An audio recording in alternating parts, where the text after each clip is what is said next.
आपण या व्हिडिओमध्ये बघूयात की चातुर्मासातील सर्वात महत्त्वाचा महिना असलेला श्रावण महिना, त्या महिन्यामध्ये काय खाऊ नये व काय खावे जेणेकरून आपलं आरोग्य चांगलं राहील, आपली आध्यात्मिक प्रगती चांगली होईल, यासाठी हा श्रावण महिना आयुर्वेदामध्ये सांगितलेला आहे। त्यासोबतच ज्या काळामध्ये आयुर्वेद शास्त्र हे लिखित स्वरूपामध्ये नव्हते, लोकांमध्ये एवढा त्याचा प्रचार नव्हता, तेव्हा आयुर्वेदाला धर्मशास्त्राशी जोडून धर्मशास्त्रामध्ये सुद्धा याचा उल्लेख येतो की श्रावण महिन्यामध्ये कोणत्या कोणत्या गोष्टी खाऊ नयेत। त्याची कारणे बरीचशी आहेत। एक सर्वात महत्त्वाचं कारण असं म्हणजे या काळामध्ये खूप जास्त पाऊस असतो, सूर्यप्रकाश कमी असतो, त्यामुळे वातावरणामध्ये आर्द्रता असते आणि पचनशक्ती जठराग्नी हा मंद असतो। त्यामुळे जर जड अन्न जर खाल्लं, जे न पचणारं अन्न जर खाल्लं तर त्याने आपल्याला विविध प्रकारचे आजार होऊ शकतात। त्यामुळे बऱ्याचशा गोष्टी त्याग करायचे सांगितलेले आहेत आणि आपण शेवटी बघणार आहोत की आपण खायला काय पाहिजेत।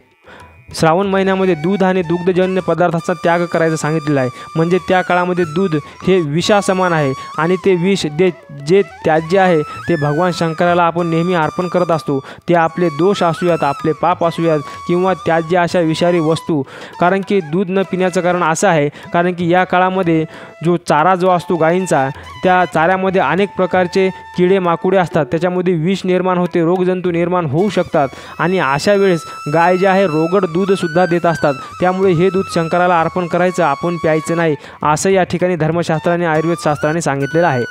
सोबतच भाजीपाला, ज्या पालेभाज्या आहेत जसं की मेथी आहे, पालक आहे, कोथिंबीर आहे, यासारख्या पाल्यांच्या ज्या भाज्या आहेत त्याचासुद्धा त्याग करायचं सांगितलेलं आहे। त्या सेवन करू नयेत। त्याचंही कारण तेच आहे की त्यामध्ये विविध प्रकारचे रोगजंतूंचा प्रादुर्भाव होऊन आपल्या शरीरामध्ये सुद्धा रोग वाढू शकतात। त्यामुळे त्या गोष्टींचा त्याग सांगितलेला आहे। मांसाहाराचा त्याग करावा, कारण की जठराग्नी मंद असल्यामुळे, सूर्यप्रकाश योग्य नसल्यामुळे हा मांसाहार, अंडी हे आपण पचवू शकत नाही। आणि त्याचप्रमाणे या काळामध्ये लोक ज्या जनावरांना कापून खातात त्यांचा प्रजनन काळसुद्धा असतो, म्हणजे त्यांची पुढची पिढी तयार होते। जर आपल्याला हे पूर्ण सृष्टीचक्र जर सुरू ठेवायचं जर असेल तर या काळामध्ये आपण त्यांची हत्या कधीच करू नये, परंतु कमीत कमी या काळामध्ये तरी ती टाळावी, असं धर्मशास्त्राचं व आयुर्वेदशास्त्राचं म्हणणं आहे। आपला स्वतःचा व संपूर्ण निसर्गाचं चक्र व्यवस्थित सुरू राहावं म्हणून मांसाहार व अंडीचा त्याग करावा। प्रोसेस आणि पॅकिंग फूड आहेत, जसे की फरसाण, लोणचं किंवा कुरकुरीत, त्यामध्ये जास्त मिठाचं प्रमाण असलेलं, पचायला अवघड असलेले मैदा, रवा यांचे जे सर्व काही पदार्थ आहेत ते सर्व पदार्थांचा त्याग करायचा आहे श्रावण महिन्यामध्ये। या काळामध्ये विशेषत्व करून करायचं काय सांगितलेलं आहे तर आपली भक्ती वाढावी, आपली आध्यात्मिक प्रगती व्हावी म्हणून उपास, व्रत, वैकल्य सांगितलेले आहेत। उपासामुळे आपला जठराग्नी हा प्रदीप्त होतो आणि लंघनम परम औषधम अशा म्हटलं गेलेलं आहे की आपल्या शरीरामध्ये वाढलेले रोग, पूर्ण वर्षभर अतिरिक्त शरीरावरती वाढलेला मेद व चरबी ही जळून भस्म व्हावी, यासाठी व्रत वैकल्य सांगितलेले आहेत। विविध प्रकारच्या यात्रा सांगितलेल्या आहेत, जेणेकरून पायी चढून आपला व्यायाम जास्त होईल। कावड यात्रा आपण करत असतो, जेणेकरून आपण निरोगी राहावं, आपल्या शरीराची क्षमता वाढावी व या एका महिन्याच्या साधनेने आपण पूर्ण वर्षभर निरोगी राहावं किंवा मागील वर्षामध्ये झालेल्या आपल्या खाणपानाच्या चुकी ह्या पूर्ण त्या जठराग्नीमध्ये जळून भस्म व्हाव्यात, यासाठी